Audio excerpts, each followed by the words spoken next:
Okay, welcome back. Now, I'm looking at my loop count, and that is, I mean, clearly that is too much. I mean, that is way, way, way lower than I was expecting. I mean, I'm expecting it to be in like the 30 or the 40 range.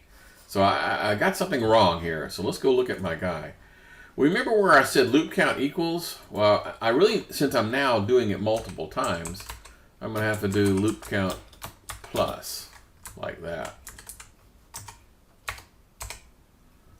Okay, so now this is going to be loop count plus that. So now when I run this, instead of having 22, 2.2, it ought to be like 22 or something. So that makes sense. 58 looks about right. Okay, so far so good. So we're kind of sort of done. We've successfully implemented instrumented rather. We've successfully instrumented an algorithm, and we've figured out what the average loop count is and the number of milliseconds it takes to run. No, there's a problem. And the problem is that a lot of languages like Java and in the C# in my example, they don't actually compile the code until it's run the first time. So in other words, this right here never actually gets compiled until the first time we test it. Now, the second time it's used, it's already been compiled, and it doesn't need to be compiled again. So we need to run a version of this before we start. It's called burning. I need to burn the first one. Now, you guys are paying attention, right? So this is something that you're going to have to do in every single example from the rest of the class on. In every single case, you're going to have to burn the first one before you go into the instrumentation part of your program where you're instrumenting the things. So I'm going to go here, and I'm going to go ahead and burn one. I'm going to say sequential search.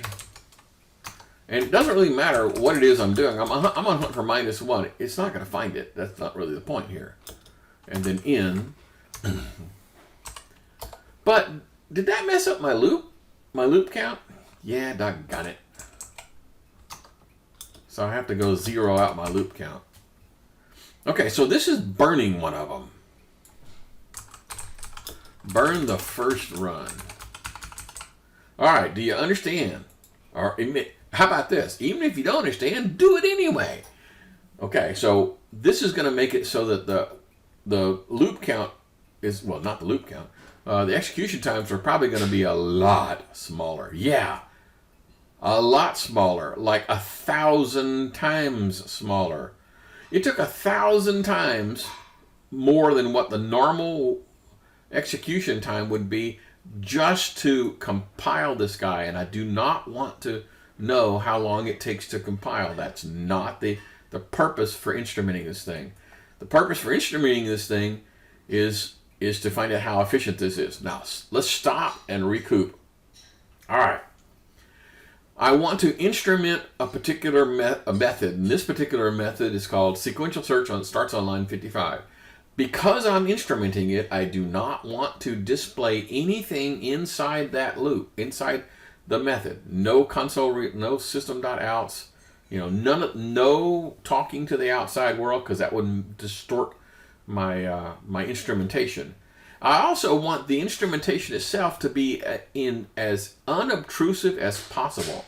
Now, we learned by watching that the loop count and the value of I were the same. And so knowing that, I altered, instead of putting it inside like at line 59, I put the loop count at the very end of the cycle so that the loop count itself doesn't interfere with the process. Okay, and then I have a start and stop a stopwatch. So I'm not measuring how long it takes to get a random number. And I'm not measuring how long it takes to spit out things to the screen. I'm only measuring just that one thing. Okay, I mentioned to you guys before that if you're a Javanaut, this is going to have to go to resume and pause, pause and resume, back and forth, back and forth, back and forth before this makes any sense. And you don't have something that's quite like this. It's similar, but I'm sure you could figure it out by looking at it. Okay, is this making sense? This is kind of the example that we're going to use for every single assignment from now on. So yes, I sure hope you are paying attention. Whew. All right. So what I'm going to do now is I'm going to make some tweaks. What you could be doing is like you could make a run, and you could write that number down, 80 and 0068. And then I could go here and change this to 1,000 and do the run again. And then it's 784 and you could write those numbers down, and then you could put them in Microsoft Excel and plot them. Okay? That's another skill that we'll do at some other time. So see how this thing works? It makes it so easy to be able to just go in there and just make a tiny little change. And so get one plot point and then change it and get another plot point, change it and get another plot point, throw those numbers into Microsoft Excel, and produce a cool little graph. Okay. Whew. Now, back to the book. All right, let's just eyeball this thing for a minute. So what is the best case scenario? Well, the best case scenario is the thing that you're looking for is at the very beginning of the array, right? In other words, the very first list. So list of 0 in my case is 42, and bam, we found it. So that's the best case scenario. That's easy. Let's talk about the worst case scenario. Well, the worst case scenario is I didn't find it at all. Not found it. No one thing, I had to go through the entire list and never found it. So now let's talk about the average. So worst case, okay, best case would be if I was to do a big O notation. Okay, this is a dumb, very dumb big O notation. The best case would be O sub 1, like this. Dang it. Okay, no one ever actually does that because it's just dumb. Worst would be, dang it, come on. Worst would be N.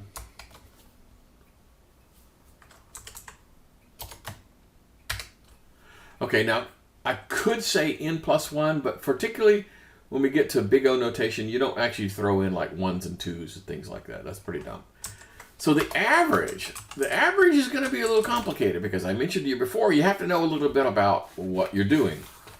So on page 63, if it's on the list, if it found it on the list, the average would be N plus 1 divided by 2. Now, doesn't that kind of make sense? In other words, if you had 50 of these guys, there's probably a 50-50 chance that it's going to be at the first half, and a 50-50 chance it's going to be at the second half. So this would be 50, right? That would be what the number would be. Or perhaps if it didn't find it, the average. So there's two scenarios here, and this one's a little weird, and I'm not going to bother with the math, but basically it's just one extra one in there if it was not found. Okay. So that's the formulas for the best case, worst case, and average case. Now, did ours come up with exactly the same answers? I mean, did we get 50? Let's run this one more time. I got 64. Let's run it again. I got 53. I got 65. All that is above 50, isn't it? Right? So is that matching our thing here? Kinda. The difference is two things. One is we have duplicates. Okay, when we did the random numbers, we did not tell it I wanted to have no duplicates. Okay, which means if there's a 42 over here and a 42 over here, it's going to find the first one. And then it'll never find this one because I stopped searching after I found things. So that's going to kind of confound the thing. Plus, we had an awful lot of not founds, okay? So the not found part is supposed to be kind of sort of like this. If you have not founds, it's supposed to be that. But let's say, okay, hang on. Let's say that not a single one of our numbers were found, okay? So what would be the number of loops? Well, let's make that happen and see what happens. So I'm going to go here. And so I'm going to go to my, my guy on the sequential search. And I'm just going to change this to a negative target. Okay? Let's just run this. That way, I guarantee it'll never be found anywhere. None of these will be found. Boom. So loop count is 101. Well, is that anywhere near this formula? No, right? I mean, that's like 51 or 2. So it's all about the input class. Remember we talked about this, all right? So figuring out the average is tough. So our actual, honest to God, real values that we're seeing don't match this formula at all because we have different input. Now I'm going to take that minus away so I won't forget. Okay. Is that making a little bit of sense? So this is okay, but it ain't perfect. Okay? Best case, worst case, those are almost always easy to calculate. Average cases are always like, well, how often does it occur? You know, that you don't have any. If 50% of them are not found in the list, probably the loop count's going to be around like 75, right? If there's no not founds, well, then it'll be about 50. So somewhere, I'm guessing, you know, in the 50 to 75 range, somewhere in there. But that's why calculating average is tough. We've talked about that before. Okay, so would it make any difference if we sorted this list? Well, not in our technique. We still have to go through them one at a time. Now, we have an upcoming example where if you sort the list in advance, the searching is a heck of a lot more efficient. But for right now, no. Okay, so there's an example in the book where they talk about using a compare function.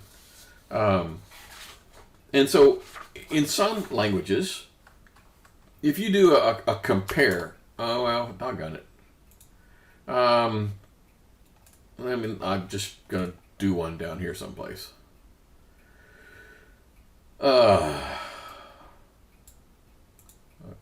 This is not really part of this example. Probably should start over with a different one, but who cares? So basically what I want to do is I want to say, I want to do an integer compare. So I'm going to just do, and so I really don't, what I want is a compare like this, where I compare like the target with some value, you know, 12.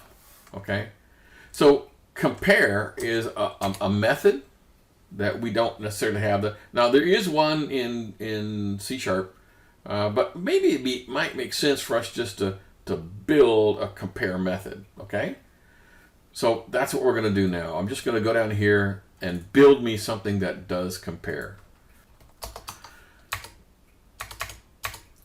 So let's build us a compare method. Cool. Here we go. So I'm going to do static. It's going to return an integer. And I'm going to call it compare. And it takes as an argument a value for x and y. I have no idea what these things are, so it's perfectly okay to give them kind of nebulous names. And then I'm going to say if x is greater than y, then return a 1. If x less than y,